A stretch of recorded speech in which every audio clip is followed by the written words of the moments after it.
Hi, everyone. Here we are. It's the closing chapter of this series. We walked through decades together.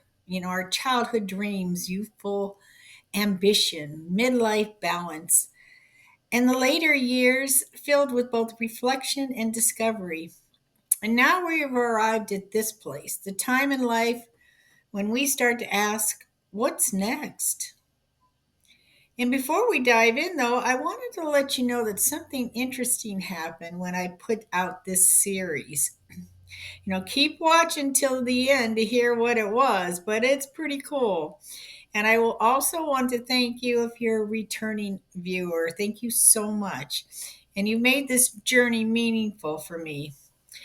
And welcome if you're new, because I'm glad you joined us, especially if this is the final conversation here.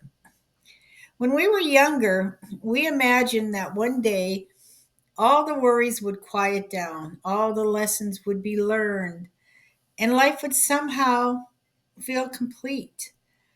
But what we eventually learn is that we change shape. Our hair gets whiter. We're possibly less mobile than before, but we're still socializing, still love our children and grandchildren, maybe even lucky enough to see great grandchildren. Every stage we talked about shapes us. Childhood taught us to be resilient even when we were asked to shrink. Our 20s and 30s, if you remember, taught us how to juggle choices, even when some of them we thought were impossible. Midlife showed us that we could carry more than we ever thought possible: kids, parents, work, and still find a way to laugh. The later years reminds us that slowing down doesn't mean stopping. Each stage, struggle, and all gave us something that we added to in our long-term memory.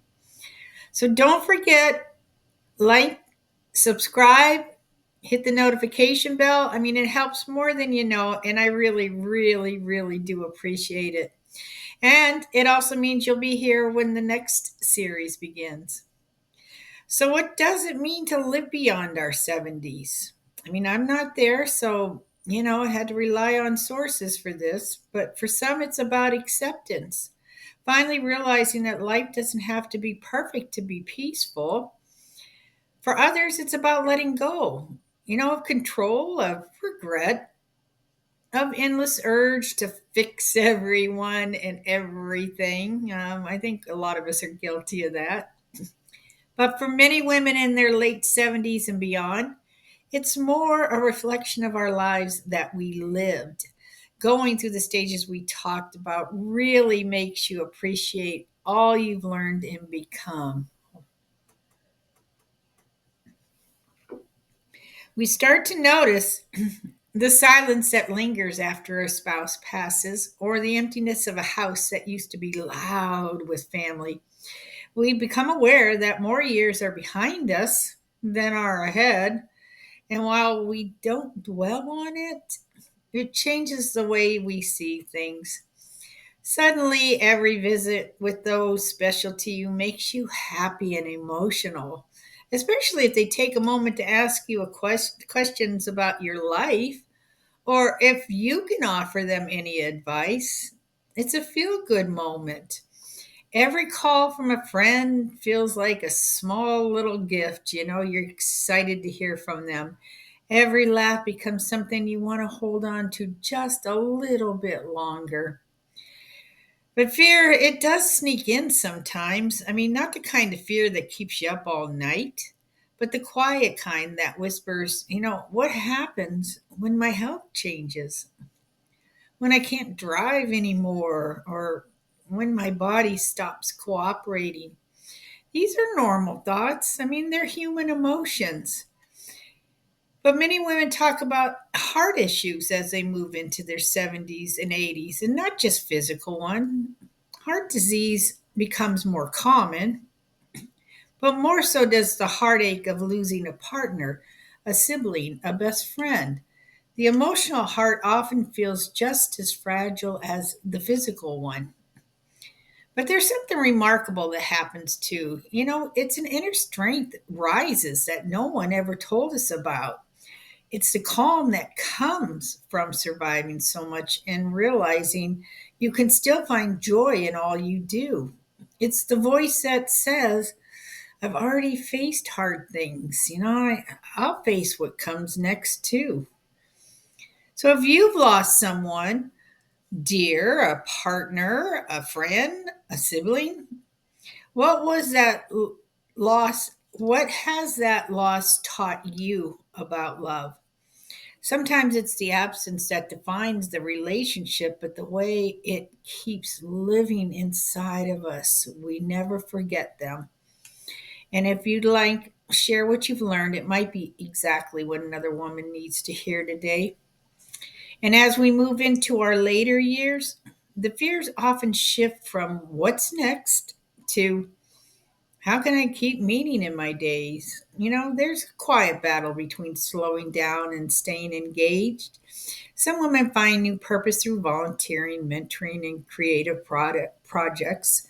And others, they discover that purpose can be as simple as nurturing a plant, sending a thoughtful card, or keeping the coffee dates going with friends who understand. We realize finally that purpose doesn't have to be grand, it can just be present. And that happens, and that's something younger versions of ourselves might never have believed. We probably wouldn't have. That the smaller the world gets, the more precious each piece of it becomes. And we do notice the smaller things more than we ever did before. So tell me, what gives your days meaning now? Maybe it's faith, maybe it's family. Maybe it's a simple morning routine or a moment of quiet gratitude before bed. Take a second to think about what makes your life feel full. And if you want, share it below. Living below struggle doesn't mean life becomes easy. It means we start to live more truthfully, with less pretending, less providing, and more appreciation. We make peace with the people we couldn't change, forgive ourselves for the things we didn't know then, and find comfort in the fact that we made it through every season, every storm, every single thing we once thought we couldn't handle. So, yes, heart issues are real, loss is real, aging is real, but so is courage, and so is grace, and so is the kind of joy that comes from simply being, not achieving, not fixing, just being. And maybe that's what living beyond struggle really is. It's understanding that that point was never perfection. It was learning, feeling, and loving deeply enough to leave a mark, even a small one. This may be the last episode of this series, but it's not the end of this kind of conversation. And in fact, it's just the beginning of a different kind of a story. One that's not always about surviving life, but about savoring it.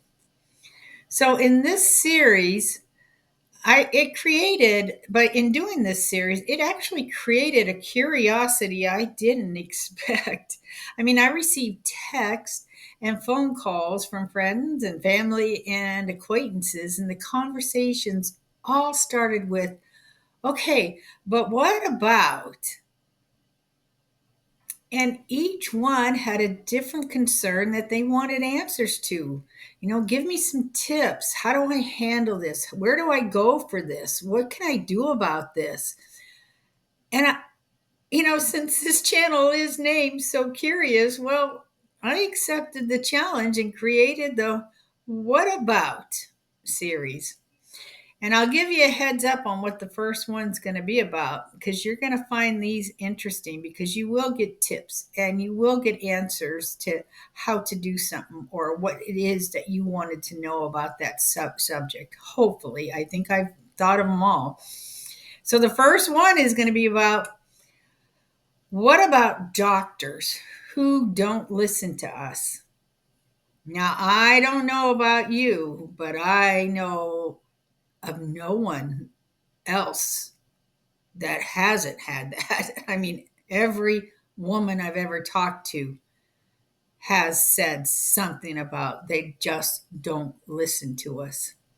So in this case, us is women, but that doesn't mean it's always going to be about these whatabouts are all about women. I've got a very interesting one coming up about men.